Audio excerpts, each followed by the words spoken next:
Welcome back to Sullivan's Unheard Voices. I'm here with Julian, one of my favorite bartenders on the planet. Thank you. But I wanted to have you on today to talk about the military experience because unless you've heard it from a veteran, you just don't know. Yeah, you can't Yeah, begin to fathom what you actually do when you're in. You can tell stories and all that kind of stuff, but when it comes down to it, if you don't hear it from a veteran, you don't know. exactly. Subject matter experts. So where'd you grow up? A few different places. So I grew up single mom. My dad decided he was gonna do some other stuff. Yeah. So single mom. My mom grew up in the Pacific Northwest, New York, California. She was kind of all over the place. And so I grew up naturally in Lincoln City, Salem, Portland, New York. Okay. Yeah, born in Los That's a Angeles. Yeah. My mom moved around quite a bit. Yeah. My mom's a hippie, straight up. Okay. I was named after Bob Marley's son and John Lennon's son. So naturally, my mom is a free soul, we'll just say that. And so she did a lot of moving around. She's always worked 2 to 3 jobs. And so we did a lot of moving around. We lived with my great-grandparents or great-grandparents.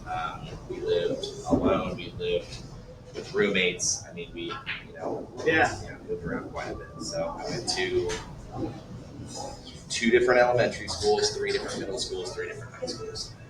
That's a lot. Yeah. So And what prompted you to join the service? my great-grandfather.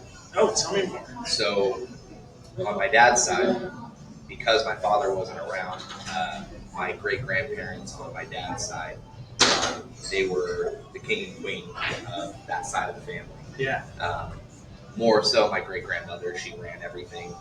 But my great-grandfather was a master gunny in the entire Pacific campaign in World War II.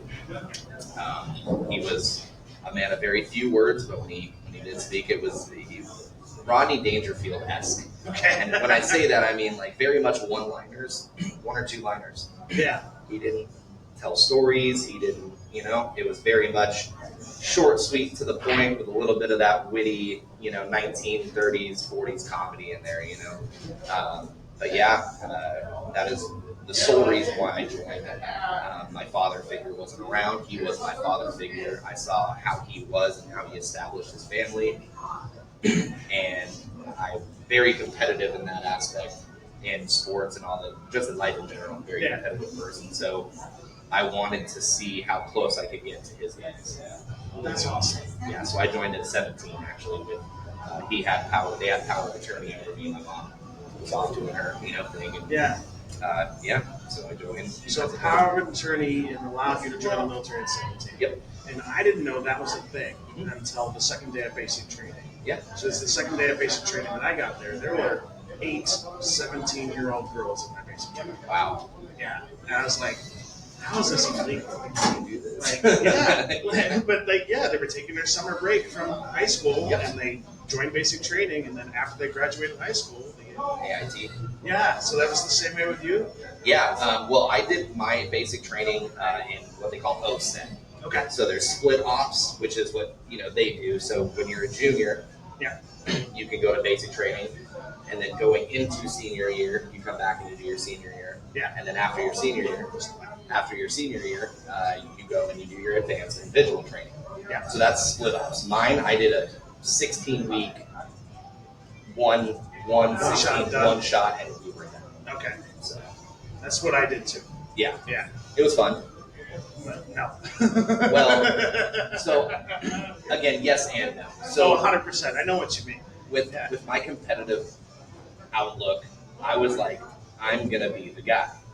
That's awesome. So I mean, I had done sports. I mean, I was kind of a man of many hats, and I still am to this day. I did theater in high school. I did sports. I did choir, band. Yeah. Like everything. I was a man of. I didn't just hang out with one clique. Yeah. And so when I got into basic, I was like, okay, it's kind of the same thing. There's all these guys from different places of the world. We had one guy, bless his heart, last name, I won't say his last name. Please don't. Yep. To change the names to it. He looked like he had never left his mom's basement in that aspect. And when we asked him, we're like, dude, because you ask each other, what Yeah. What did you join for? And he goes, well, I play Call of Duty. Okay. Joined because they call it. He did. That's interesting. He did. And hey, cool, to each their own or whatever, but, there was always this melting pot aspect of we're all from all these different places, and I thought to myself, well, I'm going to outrun these guys. I'm going to outrun them, I'm going to outgun them, I'm going to outlead, and that was always kind of my MO, was like, I want to be that go-to guy, and because I saw that as my great-grandfather. Yeah. He was a master gunny in the entire Pacific campaign. Not many people did that, so that really kind of carried with me in the basic. And there were some fun aspects, and there were some really not so fun and really kind of messed up situations that happened when I was there. Yeah. And I'm sure you... Same. Yeah. Yeah. There are some stories I can get into, some stories I will never get into. Yeah. And I'm pretty open about it. So, like, what we're talking about is more like the don't ask, don't tell. Yeah. My mom's bi. Yeah. So I grew up, love is love. Yeah. No matter how, I don't know. Yeah. Love is love. Good for you. You have your opinion. But Yeah. you should never discriminate against someone because of how they feel, who they are, who they self-identify as, or color of their skin, anything like that. Yeah. It's. I mean, back then it was 2008, but still, it's 2008. This isn't 1900. Yeah. Like, I remember, because I joined in 1998. And I remember them telling us that we had the first ever class on sexual harassment. Wow. In the history of the military. And it extended our basic training by a week. And so it really upset us, just because of the fact that, you don't know anything. You're a 20-year-old kid. Yep. You're like sexual harassment. What? Exactly. Yeah. Mm-hmm. But that was the first time I ever heard of that sort of term. Yeah. And the weird part about the military is, like, people don't understand that I have to attribute the military to all of my success. Absolutely. Like I would not be where I'm at today without the military. 150% agree. At the same time, they wrecked my life. Agreed. I completely agree.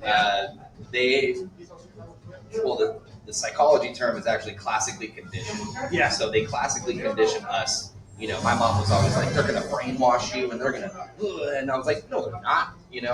They do. Yeah. It's not how you think with the pendulum, and you will do this and you will take orders. No, they kind of take what your life was, wipe it, and then rebuild to a certain aspect. Yeah. But it.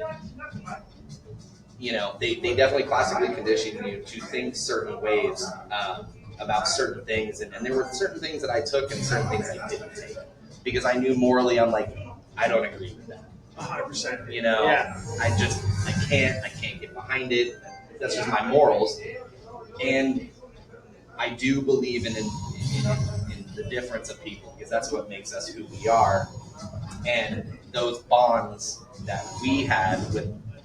Probably good bonds and bad bonds. Oh, 100%. You know what I mean? But those solidified who we are. Yeah. You know what I mean? And so, like, there were those guys. I mean, there was a couple guys that, again, I won't name names. I met one guy who had never met a black person in basic training. Just let that sink in for a second. Yeah. That's an interesting dynamic. Mm-hmm. And he didn't know what to think. He wasn't racist, but he was very much like, this is new. This is new. Yeah. It's a new thing. He wasn't a racist, but he was, what do we call that? Subconscious bias. Yeah, unconscious bias. Unconscious bias. You don't know it's there until it's presented with you. Yeah, and it was just that unknown for him. And it was one of those things that, like, it blew a bunch of us mind. We're like, how would you never know? Right. And it was just, he came up in this small podunk town, and I think it was North Dakota, never met a black person, and so it was like a new learning experience for him, a new learning experience for us. How do we handle that, Yeah. And he did great, he was one of the class favorites, what I mean, with everybody, one of the friendliest guys ever, very much team player, but it was very much a new experience. And so he learned some stuff while we were learning, It's kind of like that. Everyone is learning each other, and you're learning how to interact and coexist with all of these different people, and you don't get a choice. I mean, you do get a choice, but you don't. Right. You know, you kind of, but you don't. you don't. You're stuck. And I know that to be true because I had a roommate who I hated. And I don't really toss around hate all that much. But him and I were just like totally opposite sides of the spectrum. Yep. And I was stuck with him for 6 months because that's just the nature of the beast. You have to deal with it. You have to make do, and it's up to you. Suck it up, become friends, whatever. Yep. You're in a melting pot. This is it. At the same time, though, like I remember, we had one gentleman who didn't speak a word of English. Whoa. And he came into basic training, and the first word in English he learned was drop. That's the first one. And then as we progressed through basic training, we come to find out that he thought he was signing up for an English class. He didn't even know he was joining the military until he was in basic training. And then somebody who was able to speak Spanish and communicate with him and told him what was going on, he ultimately decided to stay and became one of the best soldiers that we had in our platoon. That's a hell of a story. But it's like, I felt bad. Like, you know, this was in English? Oh, yeah. It's like the first word was drop. It's the first word in English. Wow. And for all you people that don't know what that is, drop means drop and give me push-ups. Yeah. Mm-hmm. Wow. That's amazing. We didn't have anybody from a foreign land where didn't speak English, but I mean we had the good old Oregon country folk. We had and it kind of stopped around when I joined, but back in the day they'd say, okay, well you got into a big bar fight and you assaulted somebody. All right, so you can either join the military, or you can do some time. Yeah, and so that really kind of it benefited the military by numbers, but it didn't benefit the military by morals. So then you have this guy who's super aggro, machismo, over testosterone filled male, who's out to just do his own thing. And you're only as strong as your weakest link. That's one of the greatest things that I was taught in the military. And I use that in every day-to-day life, in work, anything. And when it comes down to it, it's putting those people in those positions. Like when I was deployed, again, I won't say a name. There are Iraqi police checkpoints. So let's say you're going down I-5. Yeah. Right. Salem, because it's a city, they're going to have multiple checkpoints. There's speed bumps, there's towers. These guys check to see, let's say your suspension is down a little bit low on the back. They're going to check your trunk, whatever. And let's pause for a second. Okay. And come back. Yeah, we'll come back to that. So, no, I just want to give some people some context, right? Okay. So you say you're deployed. Yes. Where? I was deployed in Iraq. My base was in right outside of Tikrit, and a base called Spiker. Gotcha. Yeah. Now okay. Back to where you're back to it. So there are multiple convoys. They call it a set. So in a structure, there are one platoon is 4 squads. Yeah. Right? Squad 1, Squad 2, Squad 3, Squad 4. That is a platoon. They cut those platoons into 2. So Squad 1 and 2 is set 1. Squad 2 and 3 and 4 is set 2. Okay. A set is what we go out on convoys with, which is we are in up-armored vehicles. We weren't in the Humvee era. We were in what they call MRAP Max Pros, which are 16 feet high. Yeah. I mean, bullet magnets. Yeah. And I was a 50 caliber. Oh, wow. Front truck. Okay. So we are 3 tip of the spear.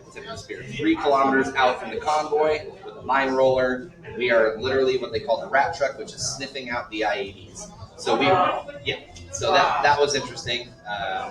I have had age 10-20 vision, so this eye was slightly better than this one, and I have natural crack cocaine running through my body because I'm ADHD, so they put me up front. Plus, I was on 4 cans of Red Bull on top of what they call Rip Fuel, so the most energetic story of my life. Yeah, and to be honest, I slept great. Yeah, like I didn't have problems with sleeping. I still, to this day, now I have problems sleeping, but when I was over there, I slept like a baby. Yeah. But anyways, to come back to that, another set from our company went out on a convoy, and one of the sergeants decided it would be a great old time and a funny thing to pee in a Gatorade bottle because that's what we have to do. Unfortunately, we can't get out and take a pee, so you pee on the go. Yeah. Right? And he peed in a Gatorade bottle, put Gatorade powder in it, and handed it to an Iraqi police. Oh no. Our convoy got hit 2 days later. 1,000 meters from where that was. Now, while you're deployed, if they came over here, we would be looking at the numbers on their trucks. We would know when they come. We know which company is who and who's cool and who's not. Because they had Charlie Company and my unit on the back, it didn't matter who it was. So our convoy got hit by an IED because of his actions. Now that is a direct route to, hey, you screwed up here in America, you're going to join the military or you're going to go do some jail time. So that is a direct result of that choice. And so now we are in this, well, not now, we've been doing it to where it's not rub some dirt in that wound and keep going, pussy. It's, hey, are you okay? What can we do to help your situation? Mental health. That's different than when I was in. Yes, and now they are overly about it. You know what I mean? So, unfortunately, when I got back from Iraq, my ex-wife, I was 20. I got back from Iraq a day and a half before my 21st birthday. Yeah. Within 2 months, $20,000 out of my bank account.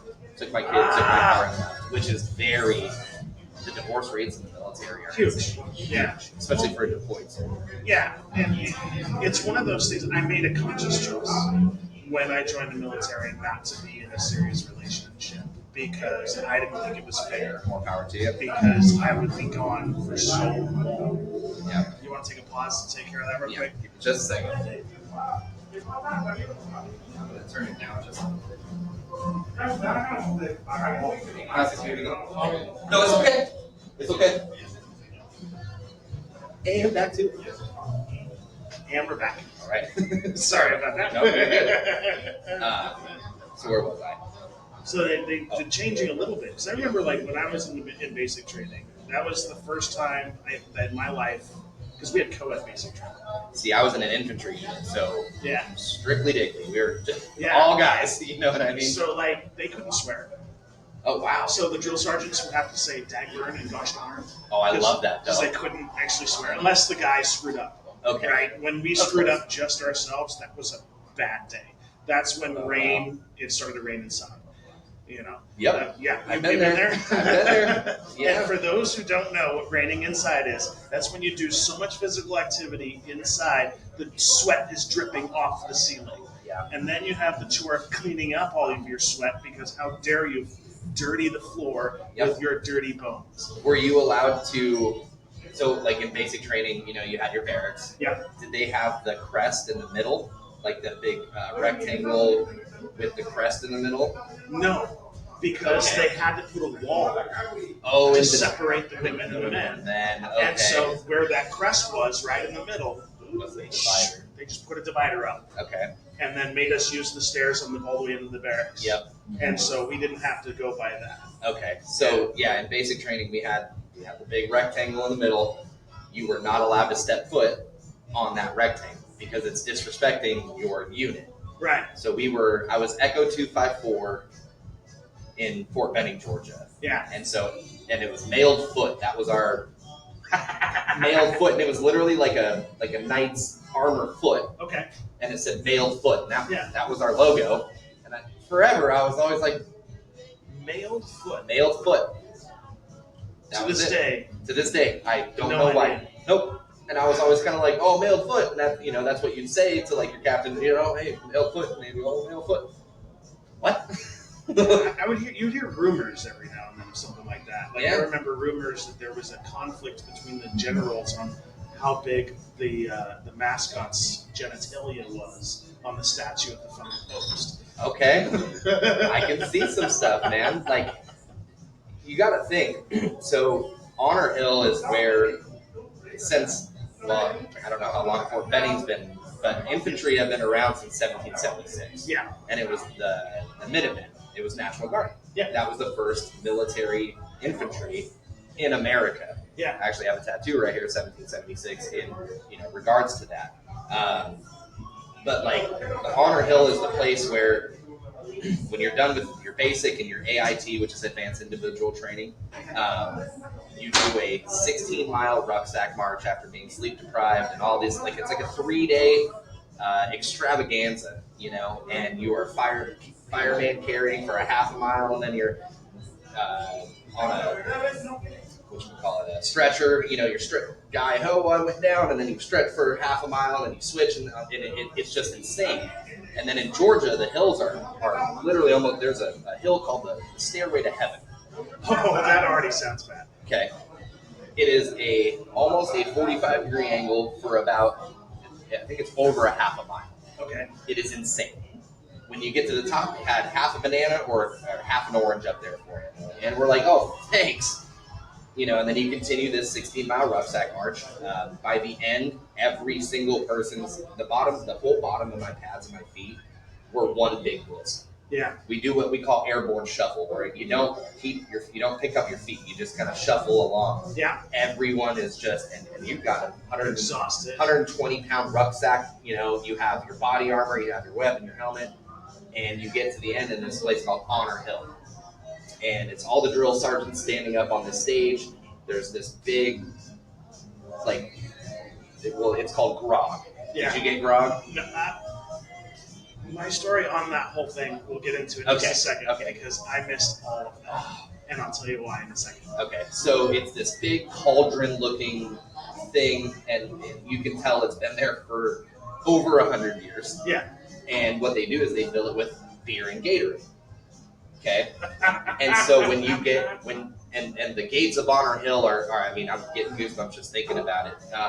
It says Honor Hill, and it's like the infantry, Queen of Battle, that's what they call infantry, that's their title. And when you walk in, it's this big wooden, it almost looks Viking-esque. Okay. Like someone made this to show respect to the infantry and all this stuff. And you can tell it's so old, and the cross rifles are right there, and the gates open. And the drill sergeants are standing up on the stage. There's torches everywhere. There's this big cauldron, and you take your canteen and you dip it in the grog, and you can't drink it yet, right? And then they go through this spiel on the different ages of infantry and the different wars and the different sacrifices that infantry has given to ensure the safety of our country. And it's this really eye-opening. It's even hard to. You're just like, wow, you're in shock, you're in awe. You don't even care about how tired you are at that point. It's you are being honored into a brotherhood that it's hard to explain. And for literally almost 300 years. And when you're done, you drink your grog and then you leave. And it was one of those things to me that was probably my favorite part of basic training. And you airborne shuffle back, and everyone is miserable, but you do this. It's a rite of passage. And that was pretty amazing for me. And that was probably my favorite part in basic. And it's like all these guys that you blood, sweat, tears, laugh, and you literally exchange these experiences with. And at the end, 16 weeks, that's not really a long time.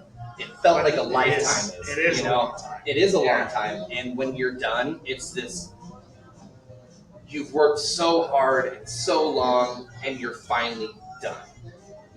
But then when you're done, they tell you, they're like, you still ain't shit. Yeah. You just got out of basic training in AIT, but you're like, I don't care. Like, I did all of this. I learned so much about myself, so much about what I'm going to be doing. And then you get to your unit. And then you're like all over again. Yeah. But yeah, it was an amazing experience. I'd love to hear about yours, though. So when I joined, the best advice my dad ever gave me, because he was in the military and he got kicked out because he was not a team player. Abiding. Yeah.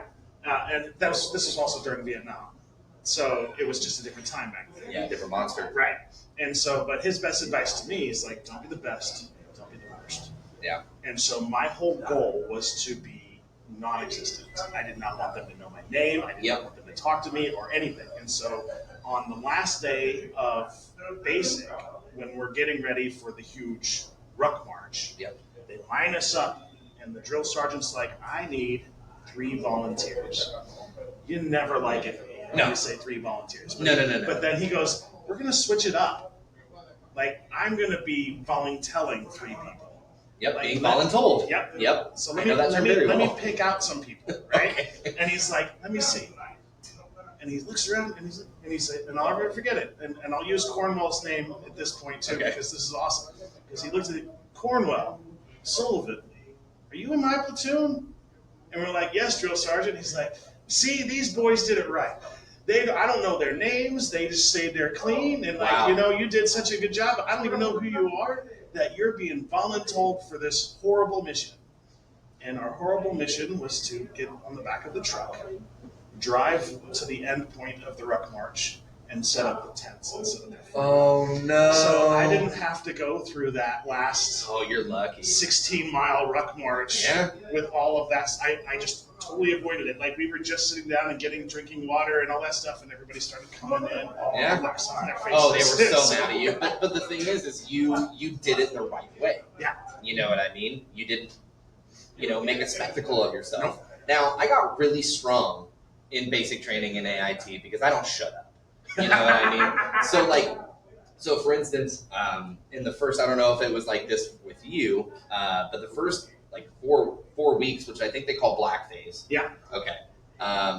They are firing because you're in structure. So, platoon sergeants, and then you do squad leaders and team leaders, So these squad leaders that they appoint, which are just we're all part of it. No one's special.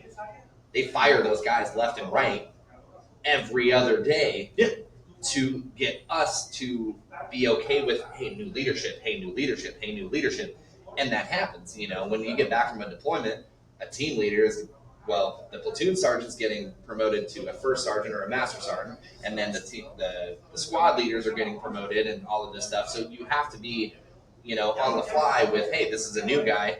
We already know what we're doing. Yeah. And so, so they made me platoon guide for quite a long time. Yeah. For a little bit because I was the loud guy, and so they were like, y'all need to learn what it's like.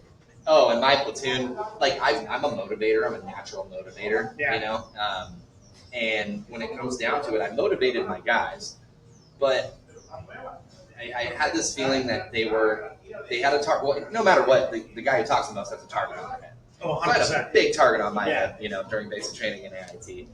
And, but they respected me for it because I embraced it. I knew I was the loud guy, and my drill sergeants knew I was that guy. And again, I did many extra push-ups and sit-ups and dying cockroaches. Did you ever have to do that one? Yeah. Dying cockroaches suck. So my basic training and yours was vastly different. Right? So, and I say that because I was in Relax in Jackson. Okay. We could only get smoked as hard as the weakest people. Oh, wow. And so unless the guys didn't screw up by themselves, we had it pretty easy. Yeah. It still sucked. Don't get me wrong. Did you have blanket parties? No. We did not have blanket parties. Yeah. We didn't have any of that kind of, probably, and that's probably because it was COVID. Probably because we were mechanics too. Okay, yeah. And so like AIT was at a different location. It was at Fort Knox, Kentucky. Yeah. So I went from Relax in Jackson, for lack of a better term, into Fort Knox. So we had all of these privileges and everything was chill and relaxed. Did you get weekend passes and stuff? Yeah. Oh, lucky. And then we got one. Then we get to AIT and they took it all. Yep. And I was like, wait a minute. You're like, I like that though. All of a sudden now it's just guys, and so there's more strict. Fort Knox AIT was actually rougher, and I got stronger from AIT than I did from basic training. Yeah. Well, that's good that you had that gradual kind of, up. We were like, in the fire. In the fire. Well, unfortunately, blanket parties. Yeah. They did happen? They did. That sucks. They did. Now, I don't agree on it now. Yeah. I didn't agree with it back then. But I saw the purpose in a blanket party. It's really unfortunate. In an infantry unit, we are set to a standard that is unlike anybody else, you know. And so when it comes down to it, again, you're only as strong as your weakest link. I don't agree on the physical pain of other people to make them learn. But if you have a defiant soldier, okay, there's two options. The drill sergeant will kick you out, Yeah. but you have to volunteer to do it. I don't want to do this anymore. Send me back home. Yeah. Then you get a dishonorable discharge, and you're gone. Yeah. Which is on your record. It's not a good look to get a dishonorable discharge It's not. at all. No, you lose so many benefits. Yep. And it's like, dude, just you signed up. You didn't know 100% what you were getting into, but just do your years and then get out and then heal and grow and do all that kind of stuff, you know. And again, most of us are kids. I mean, how old were you when you joined? I was 20. I was old. Yeah. Well, no, that's not old. No, I'm serious. We had a 35-year-old guy. Yeah, so like, but when I went to basic training, I was the oldest by far. Right? Okay. So yeah, everybody called me the old guy. Oh, that was my nickname. And I'm like, I'm 20 years old. What are you talking about, man? But I'm the old guy. You're like, I can't even drink beer. You know, like, why are you calling me old, man? You're like, I've only been able to vote for 2 years. But anyway, so blanket parties. You know, again, like, it's a bunch of young kids, and it's almost like Lord of the Flies. Yeah. Within the unit. Now, when the drill sergeant isn't, you know, the drill sergeant's like a 9-to-5 job. Yeah. You know, you wake up, you do your PT, you do your training for the day, you eat chow, and then the drill sergeant is in his office, and he doesn't do it. We are all regulated to ourselves. We have to regulate to ourselves, and if it's like, okay, Daddy, we need you, drill sergeant comes out, and he'll do whatever he needs to do, right? But my drill sergeant legit said, if y'all have a problem with one person, you fight, you do whatever, I don't care. If anybody's bleeding, you come knock on my door. Or if the platoon guy, which was me, the platoon leader, or whoever, had a problem, they could go knock on the door, but there's chain of command. You know, so you don't go above, you go up the ranking system, you know, and the titles. So, and I think there's something there, right? Because and the reason I pause here, because I don't think a lot of people in the private sector understand how much of an impact it is on your career if you go outside of the chain of command. I've done it once. Yeah. And that was because my next person wasn't doing what I needed as a soldier. Yeah. My opinion was not there. It was, I need this, and this isn't happening. So you jump chain of command, which bit me in the ass. Yeah. You know, no matter what. And then then that next person, your sergeant or whoever, your team leader, whoever, says, oh, you want to jump chain of command? Okay. I've got something for you. I've got something for you. And then that relationship is then broken. So me, my morals, you don't lie, you don't steal, you don't do anything like that, right? But then in the military, there's this third one.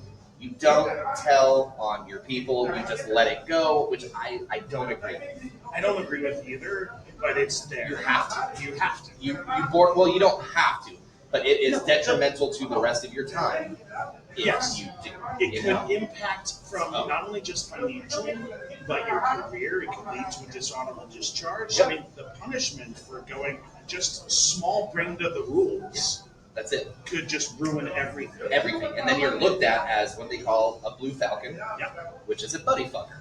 Yeah. You don't want to fuck your buddy. Yeah. You know, so they call it blue falcon. Buddy fucker, blue falcon. And then everyone calls you that, and then you're done. And then your demean, that your sight goes, you know, motivation, everything. Chances of promotion, done. Everything. I saw that happen to one guy. Yep. And the reality was he had to save his butt. Yeah. But at the same time, it didn't. By avoiding going to jail for this guy, he had to stop walking. He had to get out. Yep. He had to get out. Yep. And that's fast tracked to an E8. Nope. You're done. You're done. It's a career killer. Yeah. You know.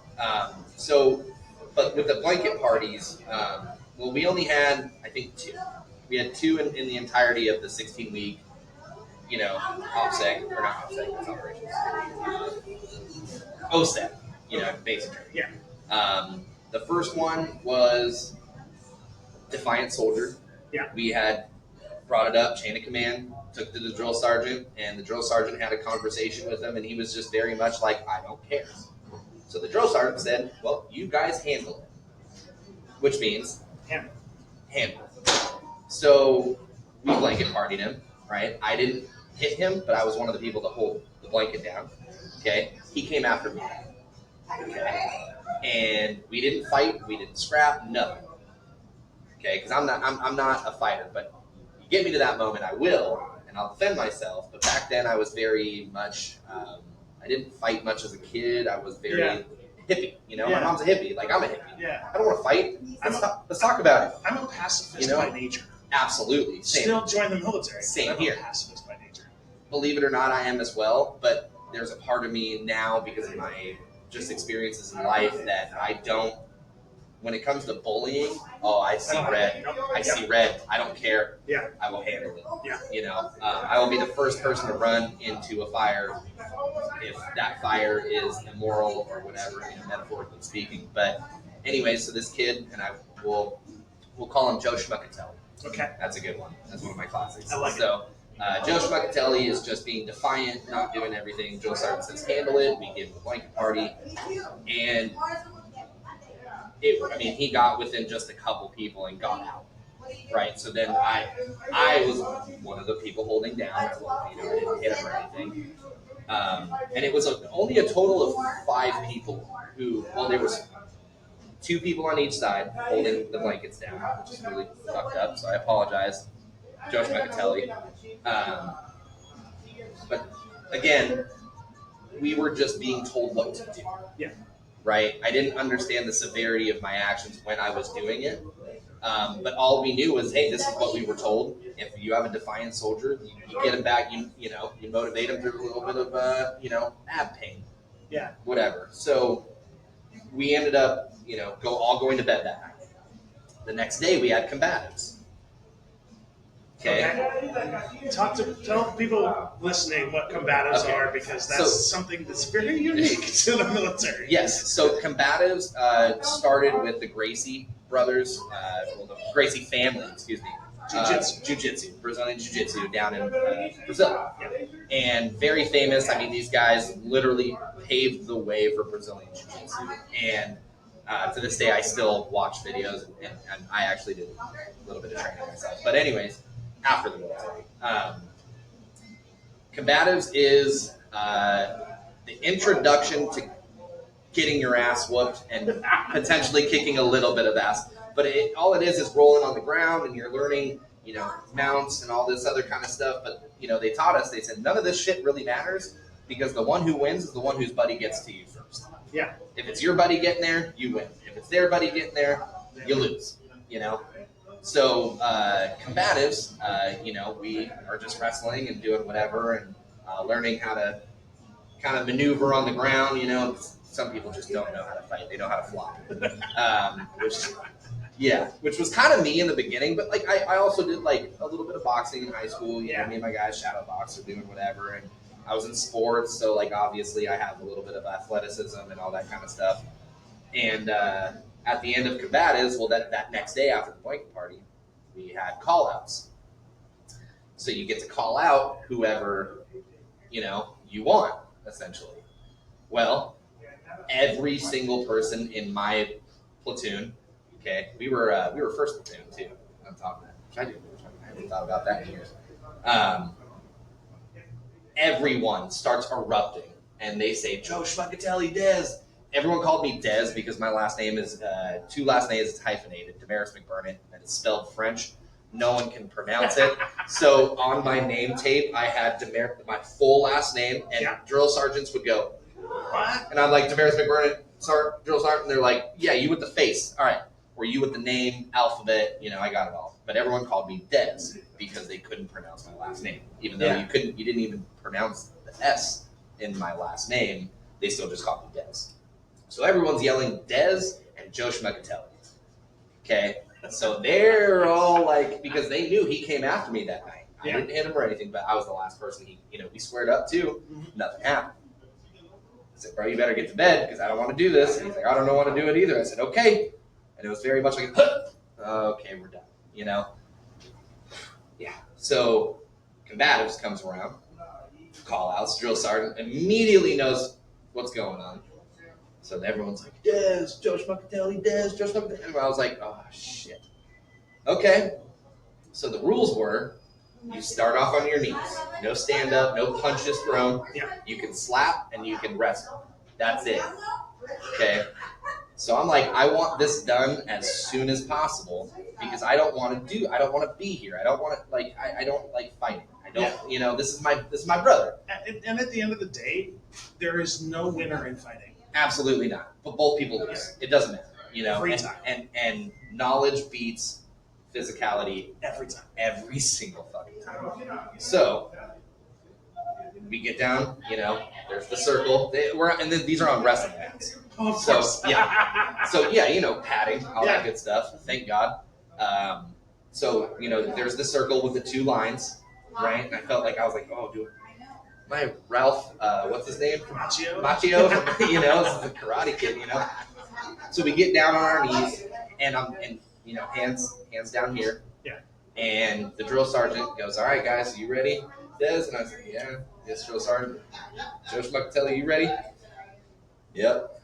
And he puts his hand like this, and he goes, and go. And the moment his hand started to drop, my hand cocked back. And I bitch slapped this guy, and I felt really bad doing it, but I felt the spotlight was on me. Everyone was expecting me to win, and I didn't want to hurt the guy. I just wanted him to go down. Yeah. Right? So I thought, instead of wrenching on his freaking arms or his neck or whatever, I'm just going to bitch slap the guy. Yeah. Right? Just get it the shock and awe, because a bitch slap doesn't really hurt. It stings, but it's not. I would rather get bitch slapped than someone choke me out. Yeah. So I cocked my hand back, and as soon as his hand dropped, and he went full on sideways. We're talking on the ground. I jump on top of him, and the moment that my arm started going around his neck, drill sergeant called it off. So I was like, okay. I went to him, and I picked him up, and I said, Joe Schmuckatelli, I love you, brother. I'm sorry. We squashed, and he looks at me, and he goes, we're squashed. And we had a private conversation after that, and I haven't talked to him since basic training. He's not on social media. I've actually looked a few times. But we had a really long conversation after that, probably about 45 minutes. We ate chow together. You're not supposed to talk when you're eating chow, but when you're done, you go out of the chow hall, and then you wait for the rest of your guys. So we had a good, probably half hour, 45-minute conversation about his background and all this, and come to find out he's gay. And he always felt like he needed to hide it.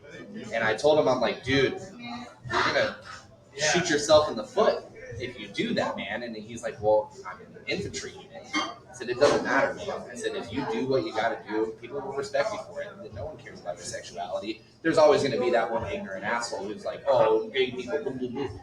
Shut up, dude. We're way past that, man. You know what I mean? And I just gave him that advice. I was like, look, man, you being defiant shows that it doesn't matter what, you're just being defiant.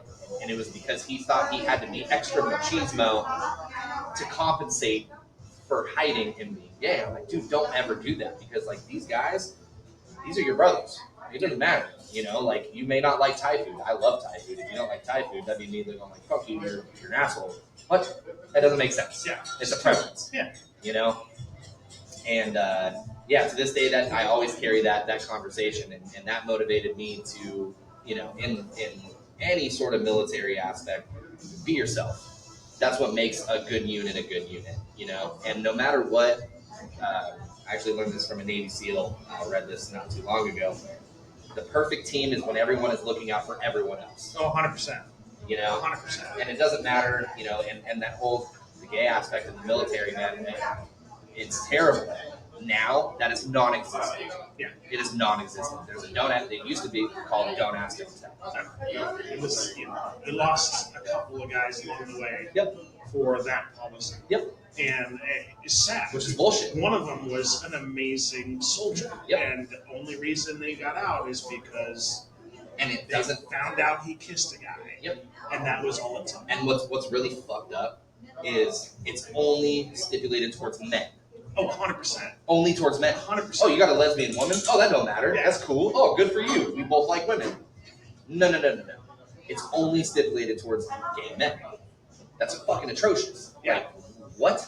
Yeah. You know, now you are breeding immoral bullshit within a military that's supposed to be fighting for equality and against bullying and honor, integrity, respect. I mean, these were embedded in our brain. We were classically conditioned to think that way. So what are we doing? This is bad, you know.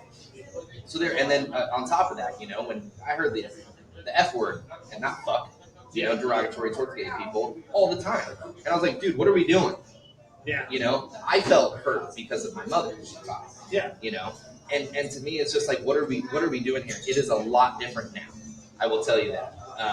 There are the first infantry woman was a couple years back, so now women are actually allowed to go infantry.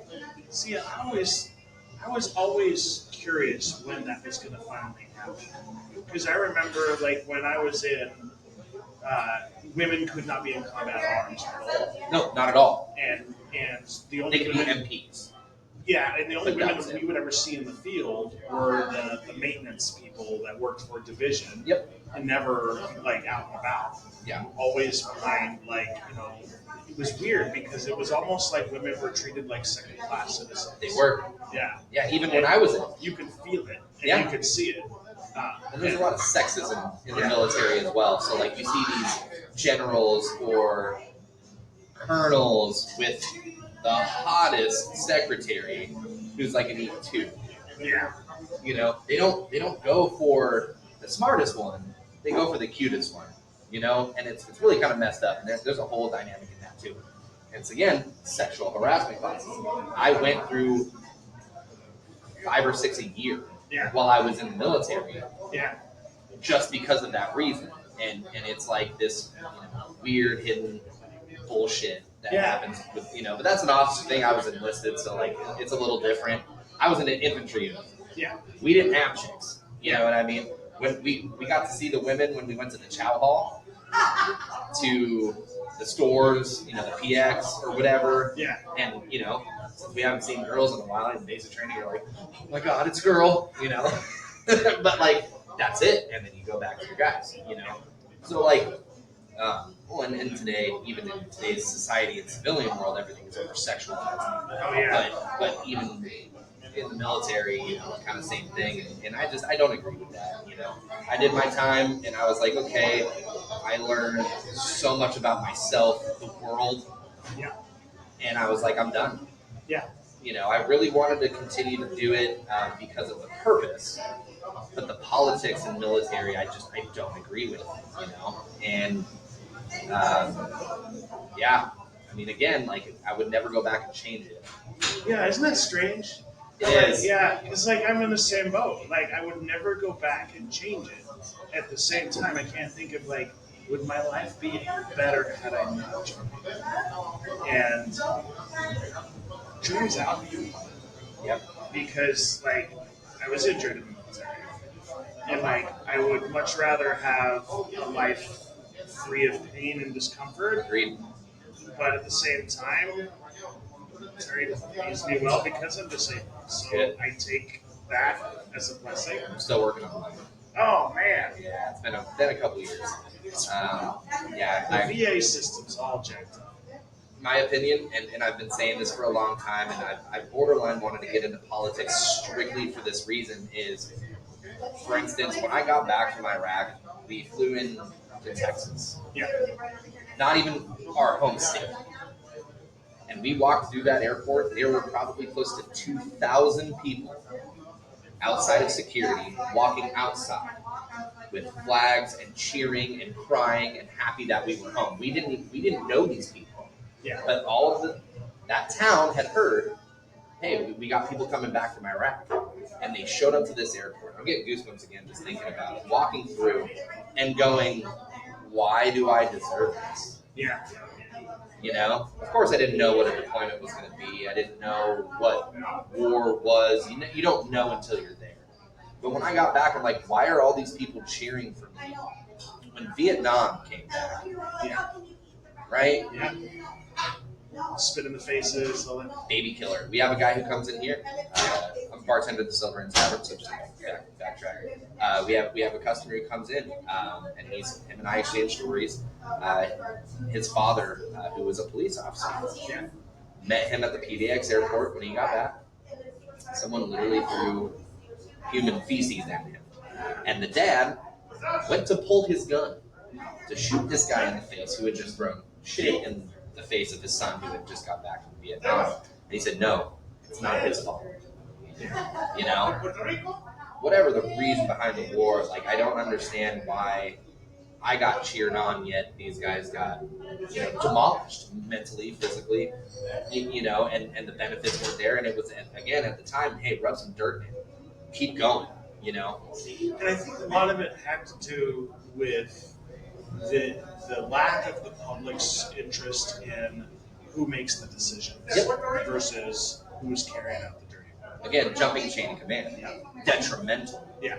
You know what I mean? Yeah. Same aspect with that whole thing. We just take orders. Yeah. We are built and bred to take orders. And at the time, you don't think about it. You just do it. Yeah. Because that's how you survive. When you get out. And then that's when you reflect, and again, it's ass backwards, I think. But at the same time, like, you do what you got to do to survive. I mean, there were times in Iraq where I was like, I'm done. Like, I want to go home.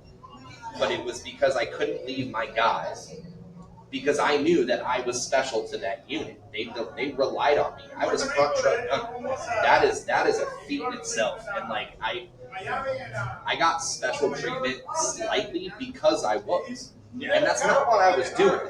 I was doing it because I was damn good at it. And I was a little cocky, Well, confident. Let's say confident. Okay? But fine line. You kind of have to have that You to do. succeed. You do. You have to have this, I know who I am. I know what I contribute. And it's slightly toxic masculinity. Oh, 100%. 100%. 100%. But you kind of have to have that chip on your shoulder, because if you don't, you look back and you look at alternatives and you look at, oh, what if it's this? No. That's what gets you killed. That's what gets your buddies killed. That's what gets you screwed up in the military. You just do what you got to do. And when you get out, that's when you deal with it. Yeah. It's really fucked up. But that's the reality. And I wish the military and the government would do a better job of helping people deal with it after the fact. Agreed. Because there's no structure in place to help people transition back. Very little. And they're a little bit better now. Slightly. But it's still nowhere near what's needed. When I got back, you do, I think it was like 3 weeks back from deployment. 3 weeks of testing. Okay, testing your eyes, testing your ears, testing this, testing that. It's post-deployment reintegration. Okay. Right? And again, you're testing your eyes, your ears, everything. If you're in pain, what hurts, and this. Every single one of my sergeants and people don't tell them shit. Yeah. Because they will ETA, they will medically discharge you. Yeah. And that's not good. That's not good for the unit, that's not good for you, that's not good for us, it's not good for anybody. So when you get out, and you get blown up, you get hip problems, back problems, my sciatic nerve is on fire 24/7. But because you didn't disclose it in that last 3 weeks, it's hard to prove that you are actually in pain. So I did that, and I'm just now, I'm still, I went and got an x-ray down on my knees and my hips, because again, my sciatic nerve is like, I feel like someone's got a shiv in my back, And I went, and they're like, well, we can't find anything wrong with you. Well, what do you mean you can't find anything wrong? I'm telling you, like, when I wake up in the morning, like, I have to have a pillow in between my legs when I sleep, or else I will pop so hard that, like, I'll wake up borderline crying. Right. You know what I mean? What I think the VA needs to do is, yes, they have hospitals specifically for VA patients. They need to create it as an insurance. An insurance. Right? So you get out, oh, you got whatever, you get free healthcare for the rest of your life. That's it. That's what it should be.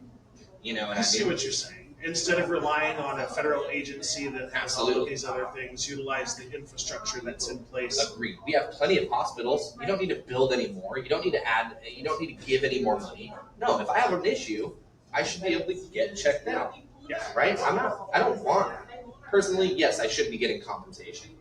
But like again, this is my mentality. I had buddies of mine come back with less limbs than they went over with, and really kind of screwed up.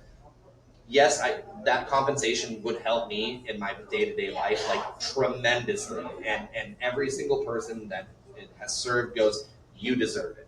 Yeah. Get your money, dude. 100%. But what I would rather have more than money is healthcare. I want to be taken care of. If I, God forbid, break my leg, I want to be taken care of, And that's a huge thing, right? And I can attest to that because I have a service-connected disability. Anytime I go to the hospital, I don't have to pay rent. Exactly. Ever. It's It's a perk of having a service-connected disability. damn right. And I don't know why that's not just a given.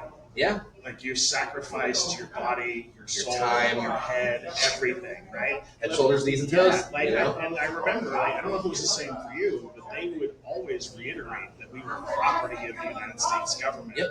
You don't have a voice. Don't have, yeah, Nothing. we're not free. You are nothing. Yeah, you're not free, You are not free. and you're defending the freedom Yep. of the country of the United States. Yep. And you're not free. I'm sure you've heard it. Freedom isn't free. Yep. It's not. No. And I mean, I've been told I need to write an autobiography just because of the stories that I've seen and heard, seen, lived, But like, when it comes down to it, we are all like, I don't know, we need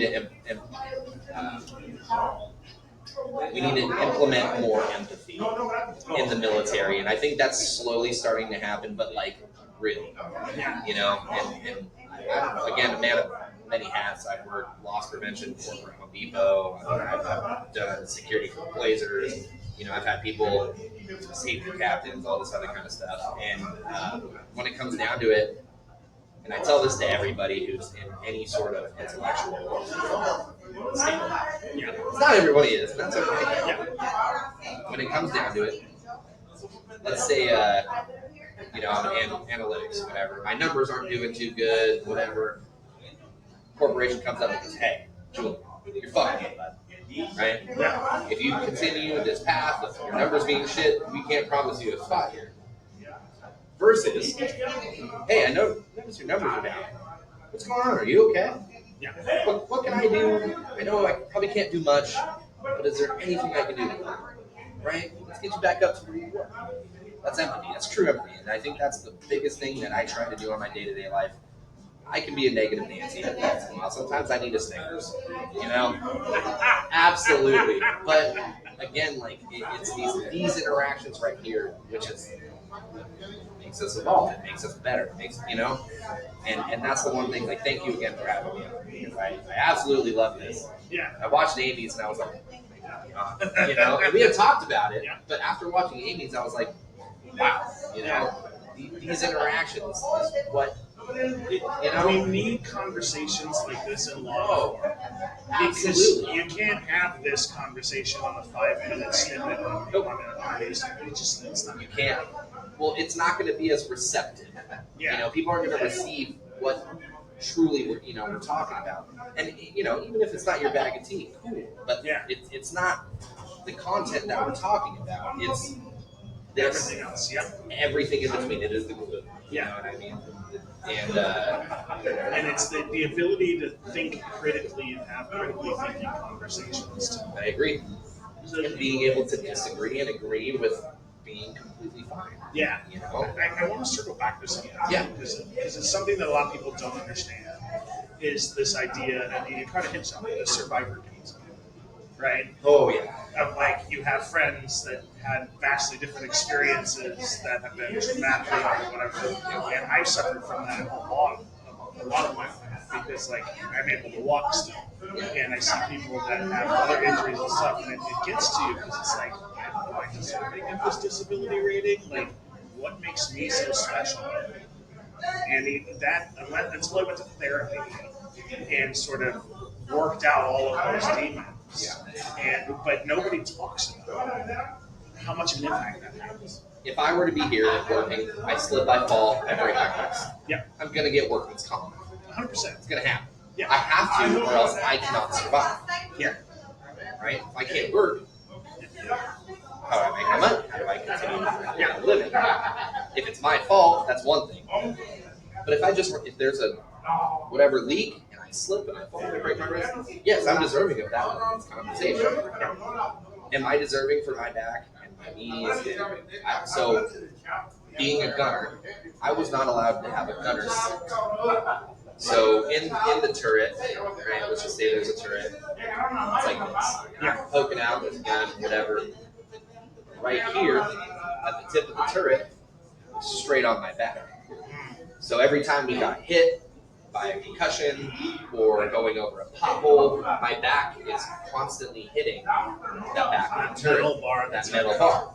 On top of that, the roads in Iraq are like Swiss cheese, thanks to the U.S. government, right? And so anytime you go over a pothole, the truck goes like this, and we're in 16 feet tall, up-armored vehicles with shit suspension. So we do what we call surfing, and that's you got one hand on the turret, and you're kind of just going with the bumps, right? I wasn't allowed to have a gunner seat, so my knees were this the entire deployment.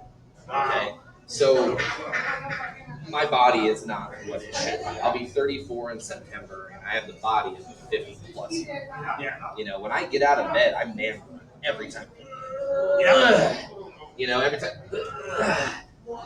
I shouldn't be that way.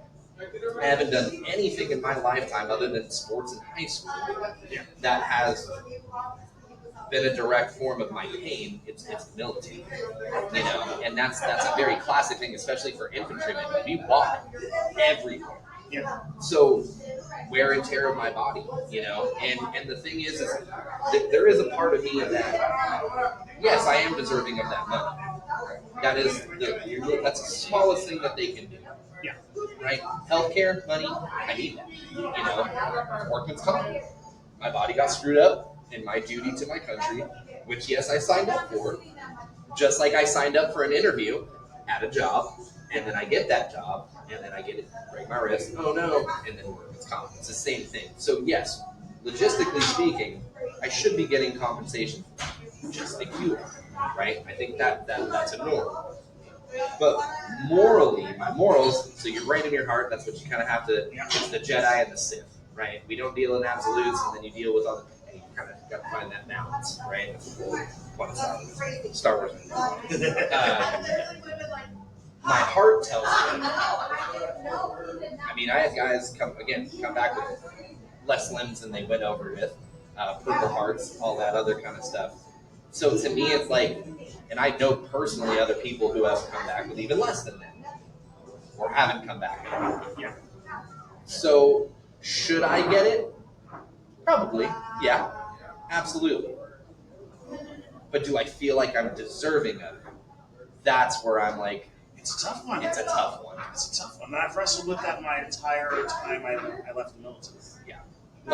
But again, we made a sacrifice, and we live with demons every day of our life that no one, even, people listening, watching, they're not going to understand because they weren't there.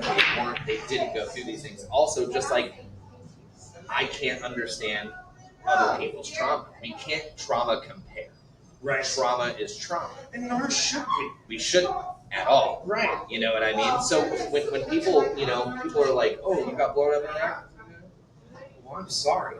Well, I was this, and I go, oh, that's terrible. I'm really sorry to hear that. It's not like, well, my trauma is better than your trauma, and your trauma is worse than my trauma. No, it doesn't work like that. Trauma's fucking trauma. And trauma is a double-edged sword. My trauma has made me the worker that I am today. My trauma has made me the empathetic inner hippie that I've always had. My inner trauma has helped so many people. for instance, so I started working. Well, I've done security off and on. Yeah. I started working security here. That's actually how I got this job. And I met a gentleman, and this is something that I tried. This is what my trauma does in real life instances. And this guy walks in, and I know people, Yeah. right? I got the eye for it. I got the gift of gab. I'm a people person. Literal definition. That's why I got so strong in basic training. Right. So, gentleman walks in, and he's not doing too hot. You can tell his body language. He was very kind of slumped and, kind of head down or whatever. And I said, hey, brother, let me get your ID real quick. And that little bit of time, I always say, hey, how's your day going? Yeah. And he goes, it's been a day. And I've heard that. I say it. You've said it, Well, hey, what's going on, man? He goes, I'm just not doing this. I said, hey, brother, life goes on. Tomorrow's never promised. To live today. You ain't going to wake up tomorrow. Tomorrow when it comes, do the same thing, man. You got this. And handed him his ID. And I was like, what are you drinking tonight? He was like, I'm not sure. Probably taking a shot. I was like, well, take one for me, brother. And he goes up and he takes literally one drink, takes a shot, and he walks out. And on his way out, I said, hey, brother, I'll see you down the road. That's one of my favorite things to say because it's endearing. Hey, I'll see you down the road. It's not even a goodbye. It's yeah. I don't like goodbyes. Hey, yeah. I'll see you down the road. I'll see you next time. Until next time, that kind of thing. Happy trails, those little, again, I'll see you down the road. Yeah. So he leaves. I ran into him probably about 2 to 3 weeks later at Safeway in Calgary. The moment we locked eyes, he starts bawling.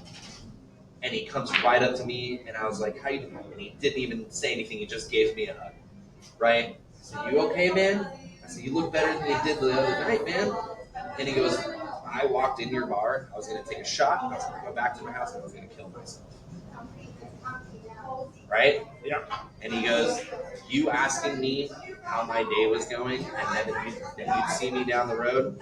He goes, that changed everything. He goes, I went back, and I was like, it's not as bad as I think.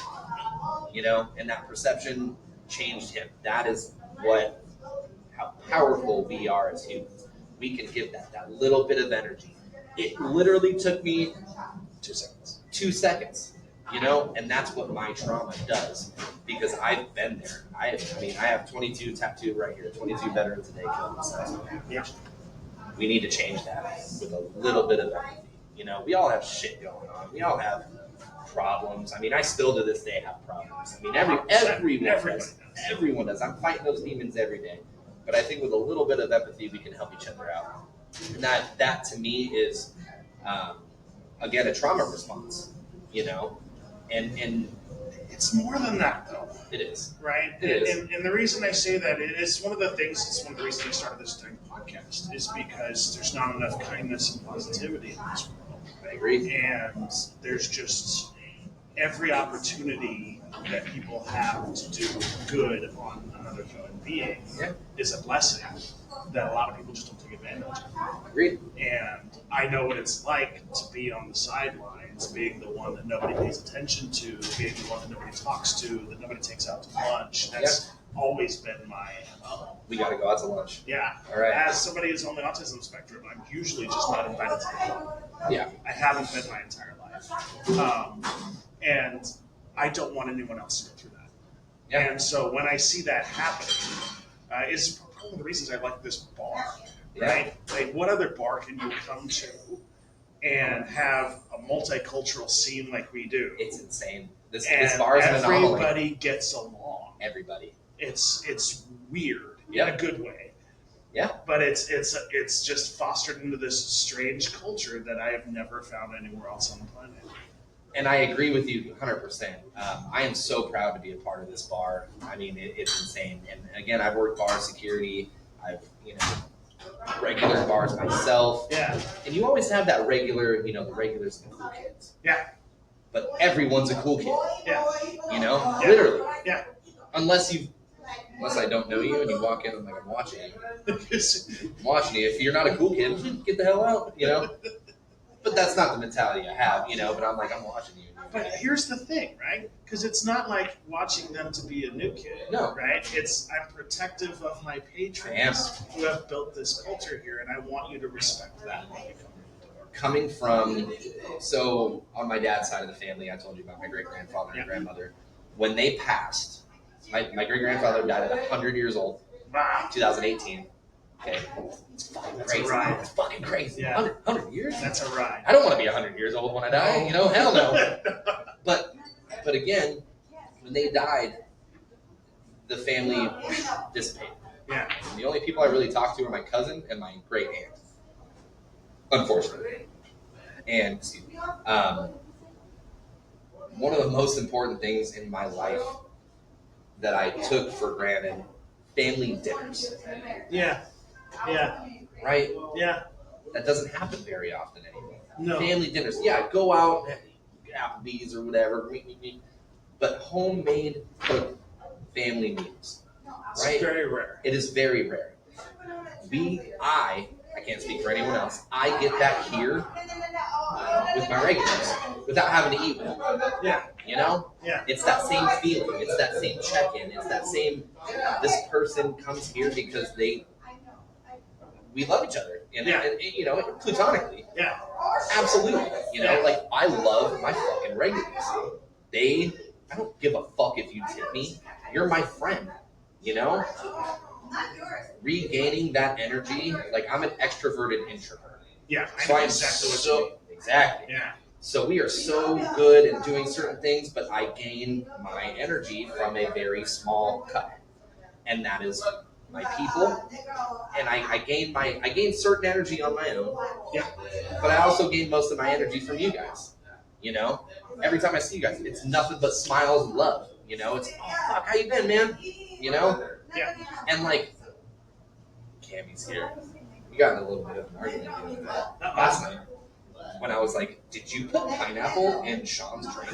I'm not even playing because I was like, "He likes it this way," and then you walked off and you're like, "No, I like it." And I was like, "Is he lying just to be nice?" But you know what I mean? I was like, you make Shawn's drink that fucking same way I do because that's how Shawn likes it. You know what I mean? Like that little attentiveness. Yeah. You know, just it. You know, I'm protective of you guys, like everybody here. But you know, and it's just one of those things. You know, and that's I love this bar. This bar is fucking amazing. It's been the most unique. Like I remember when I first came here, and if it wasn't for Amy, I don't know if it would come back. Amy's amazing. Yeah. I love Amy so much. And just the idea of like when you come here and you're here for karaoke, and then you see people of various abilities and various backgrounds. Various abilities, I like that. And everybody's welcome. Everybody. You know, everybody. As long as you're kind. Yep. It's weird. And I'm a pit bull. I'll jump on that shit. Oh yeah. I observe everything. Yeah. Hypervigilance is a part of my trauma. Well, yeah, just the other day when you had that guy that was doing that weird thing and you had him out here like right off the bat. Yeah. It's like, no, like, don't be touching women that you're not supposed to be touching here. No, dude. That don't happen here. I tell everybody, I said, hey, keep your hands to yourself or you're going to lose one of your hands. Yeah. I will take that hand from you, sir. Yeah. I will Captain Hook your ass. We're not talking about Hook. What's his fucking name? The actor who played Hook. I have no idea. The one with Robin Williams? Yeah, the wrong. Yeah. Great fucking movie. Yeah. Robin Williams. Like, There will never be enough. there will never be. But yeah, this bar has done for me what therapy does for most people. Yeah. You know? Yeah. And I deal with some craziness sometimes, but again, I've dealt with craziness before. And dealing with people's craziness is way better than dealing with war. Oh, 100%. 100%. Or, you know, being in 140 degree heat in Kuwait. You know? Yeah. It's perception. Yeah. You know what I mean? An exercise that I actually just learned not too long ago is if you look around the room and you think of a color, right? So let's say blue. You look around and you go, okay, blue, blue, blue, blue. Then you close your eyes and you think, okay, name everything that was green. It's not going to happen. Right. Perception. Yeah. You know what I mean? And so I have to perceive everything. Everything. I try to intake as much as possible. You don't know what you're going through. You don't know what I'm going through. We don't know anything. That one little negative transaction that I could potentially give could set that person over the edge. Just like the guy who came in who was going to kill himself. Yeah. That little bit of kindness, what if I was a dick to him? Oh, yeah, 100%. Yeah. Right? Outcome could have been 100% the worst. Ripple. And you would have been no idea. Nope. You would have been totally clueless. Yep. And that guy would have been here. Absolutely. Now, sorry. And it's sort of like, and I wanted to kind of take a circle back to, and talk about like acceptance and kindness. Yeah. Because one of the things that I do see from time to time in the corporate setting is that veterans themselves can be cast aside and like treated differently just because you find out they're a veteran. Yes and no. So working at Home Depot, they glorify veterans. Right. We literally get a different apron than that. Same with the Lowe's. Right. Lowe's is the same way. They get a camouflage, vest. It's yes and no. And I'm talking more like corporate gigs, where you're working for a for-profit company and they don't really. No, you're absolutely right. Yeah. And working for said corporation, I won't say who, HR looks at us as nightmares. Yeah. Yeah. You know what I mean? Yeah. And it's insane because I have spent years in day-to-day life. I still continue to help myself with my PTSD, my trauma, and all of that. But there are certain people, for instance, a few of my regulars, and that's fine. Okay, they know me, but they're like, what are you gonna do? You know what I mean? Like, oh God, this situation happened. What are you gonna do? Interesting. For instance, there was someone who was concealed carrying here the other day, and I saw it. I observe everything. So I see the outline.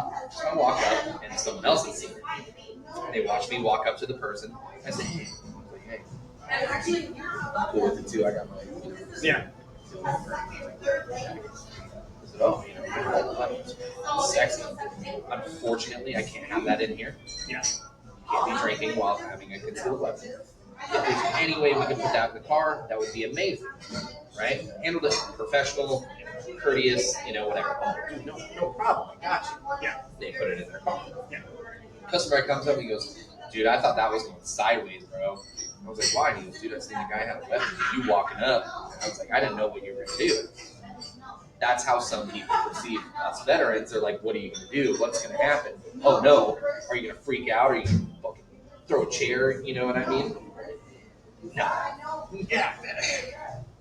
That doesn't happen, folks. Like no, it doesn't. Rare occasion, maybe if somebody doesn't have the help that they need with their mental health. Agreed. That's a totally different ballgame. Different ballgame. Totally. So with me working at said corporation, I would get this, I don't know, like a troubled look from them. They're like, they don't know how to perceive. They don't know how to talk to me.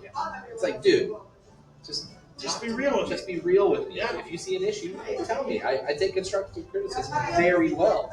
If anything, I appreciate it. Like, thank you. Yeah. My owner here constantly gets on my ass. She goes, you tell on yourself so much. And I was like, what? She's like, it's stupid shit. She goes, I'll be like, hey, Levette, oops. It's all right. Owner, veteran, cool. She's awesome. Love you, Levette. I'll be like, hey, I took like 5 paper towels. And she's like, why are you telling me? Because I'm telling you, I'm not a thief. And she's like, that's fine. Take a couple paper towels if you need a couple paper towels, And it's the same thing. So like veterans are very much like, we're aware. Yeah. We are aware, and we are, if not more aware, because we are hyper vigilant and all this other kind of stuff. But like when it comes down to it, I think we need, we do need more help. Absolutely, but we're, to come back on that earlier. But at the same time, like, veterans are going to be the first person to help somebody. They're going to be the first person, you know what I mean? And I can't count how many times I've seen on the news, oh, veteran this, veteran that, veteran this. But then there's that stipulation. Yeah. Yeah. Why? Yeah. That little added extra. Yeah. Yeah. Like, I remember, like, I always sucked at job interviews, could never get a job from a job interview anyway. But I remember doing an experiment once for like an entire 6 months, and I just left my veteran status, and I said I wasn't a veteran. Okay. I got more job interviews when I put that I wasn't a veteran on my resume. Really? Than when I had that veteran status. See, that makes sense. Yeah. Because, to be honest, like, on paper, I have a decent resume. Yeah. I really do. Like, I mean, man, of many hats. I've worked many different jobs that have been corporate and not corporate, and core and non-core, and very vast, work experience. But I've put in for some positions that I'm like, oh, that's a shoe. Yeah. And you won't hear back. Never. Crickets. Crickets. And I would be curious if you would apply for those same exact positions without that veteran status, you would probably get it. Yeah, it's really messed up. It's different from my experience with government and nonprofits. Yeah. But in the private sector, I always recommend to veterans to put that off. Don't put that on. Yeah. Wow. Sad advice that I have to give. Which is interesting because I know that depending on the employer, they get tax deductions for hiring veterans and felons. Why are we associated with felons? Right. That's a good point. That is a good point. And on top of that, it's actually funny that we jump on that topic. The similarities between prison and the military. Can be started on that one. Yeah. It's the structure. Yeah. Like, literally. Yeah. It's crazy. Yeah. Right? There are a lot of parallels. And fortunately. Yeah. 100%. And I have yet to meet anybody that has successfully completed the military who didn't need some mental health treatment. Oh, not one. Not one. Maybe officers. Yeah. I can't speak from that experience. Maybe officers. Because you could go to college for 4 years. Yeah. Become an officer. Yeah. Make the same amount as a first sergeant, as a second lieutenant. Yeah.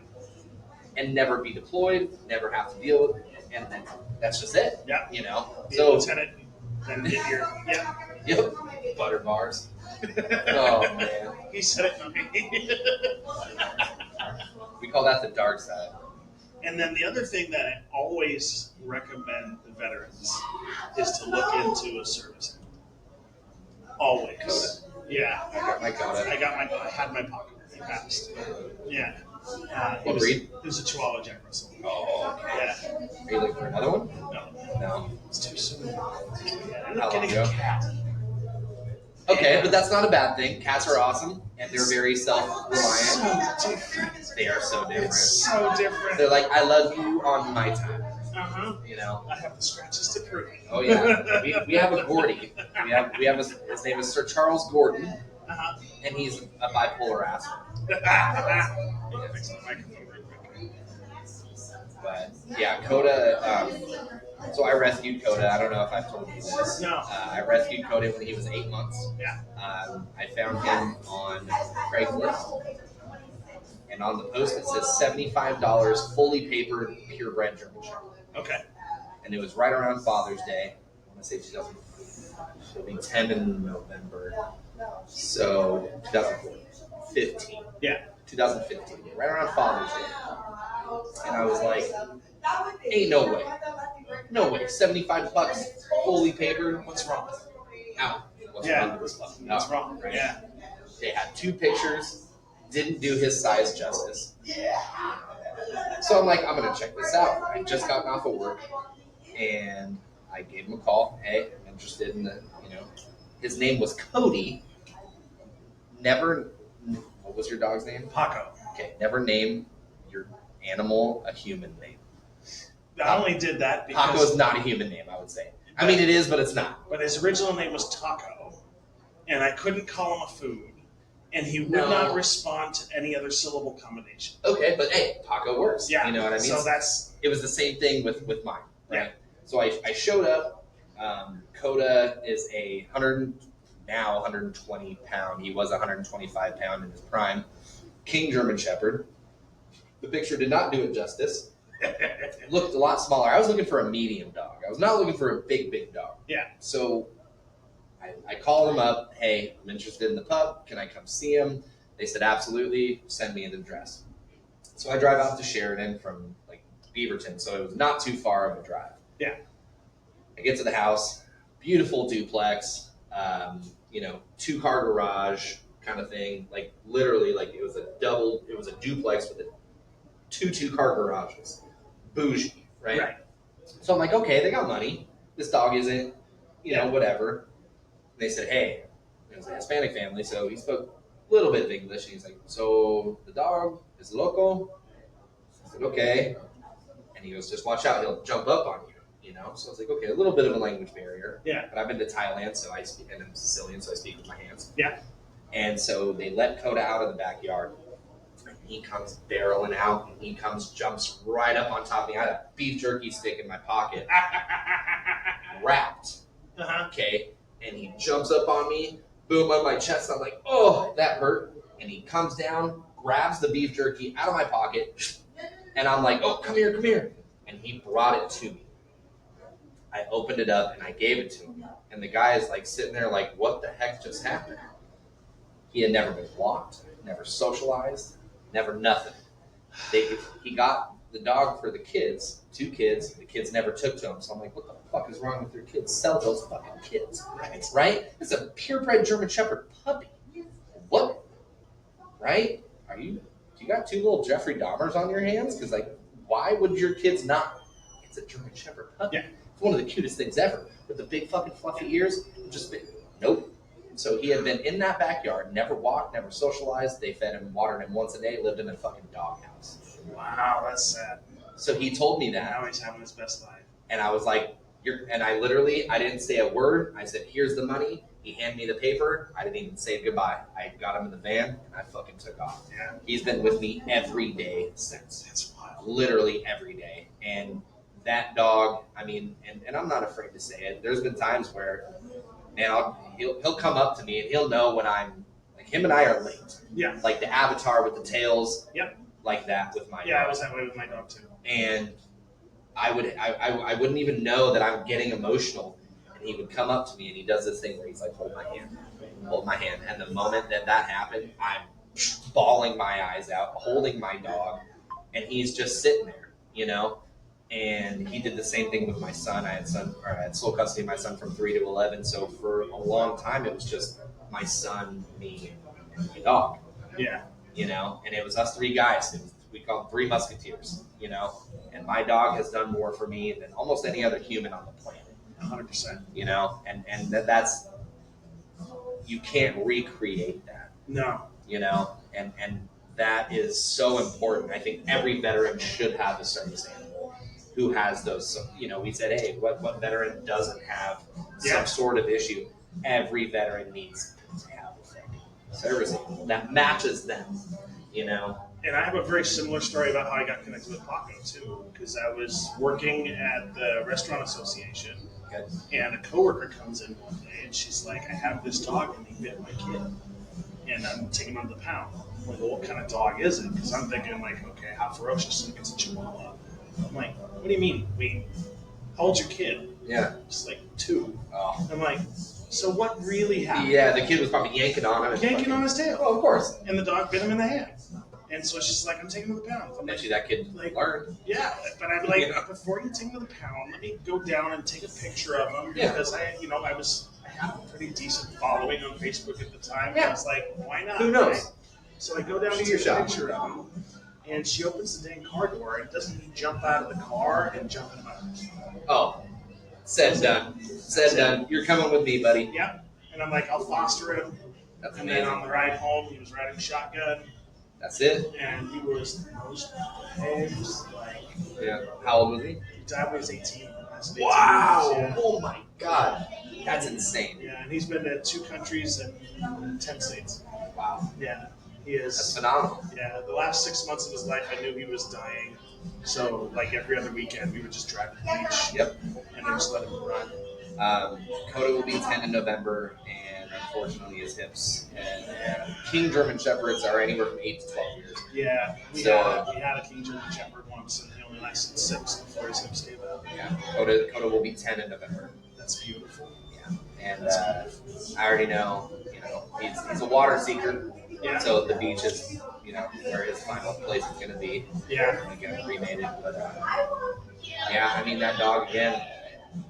Saved my life. Yeah. Saved my life. Multiple times. Yeah. Multiple times. It's going to suck, but I'm getting his whole head, which is literally the size, it's from the, literally perfect. Yeah. Tip of my finger is the tip of his nose to right here. Awesome. That is the size of his head. And I'm getting it tattooed on my side. It's going to suck. Oh my God. I'm getting one on this side here. There you go. In memory. Well, I thought his head, but at the same time, it would look kind of funky, So I'm gonna get his paws. I think I'm gonna get one of his paws tattooed right on top of my hand. Yeah. Because literally, that's his thing. Was hold my hand. Yeah. Like when I get whatever, hold my hand. Yeah. So. Well, we've been at this for an hour and a half. Fuck yeah. Let's do this again. I'm fucking down. Let's go round 2. Julian, all I can say, y'all, be kind to veterans, be kind to people, and you're only on this planet a short time. Empathy goes a long way. And it has to be a two-way street. Positive and negative energy are epidemics in themselves. Oh, 100%. Yeah. And kindness feeds on kindness. It does. I am starting to figure this out, since I moved to Kaiser. Yeah. It's strange that this particular neighborhood in the Kaiser Salem area has been more welcoming than I've ever felt before in my life. Well, lower income, struggles, Yeah. Struggles and trauma, it builds us. Yeah. And it shows. Yeah. But again, this place is an anomaly. Yeah. I love it. Sean, you're good people. I love you, brother. And if you have a need to be at a place that's accepting, fuck yeah, I make some bomb ass drinks. Yeah. And they're relatively cheap. It's Julian.